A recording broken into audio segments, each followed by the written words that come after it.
Untuk memudahkan pengendara yang merayakan libur Natal dan Tahun Baru, Tol Trans Sumatera ruas Kapal Betung dari Palembang, Lampung, Bakahuni akan dibuka fungsional. Ini membuat pengendara tak lagi melewati jalan nasional atau lintas timur Sumatera. Ruas tol Kapal Betung akan dibuka mulai 23 Desember 2019 hingga 2 Januari 2020. Di tol ini, pengendara dapat menghemat waktu tempuh 4 jam yang semula jika melintasi Jalin Sum memakan waktu 12 jam. Perkembangan pengerjaan tol Kapal Betung saat ini masih melakukan penyempurnaan fisik akhir di bagian pembuka jalan. Untuk sementara, rest area akan disiapkan bagi pengendara yang melintas.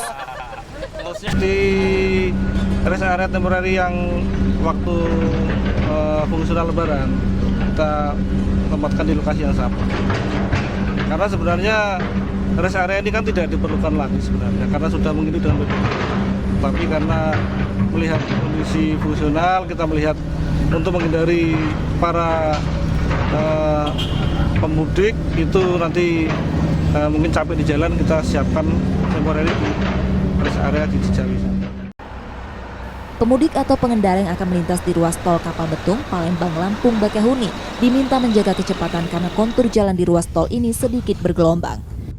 Tetra Surya, Tripida, Kompas TV Palembang, Sumatera Selatan.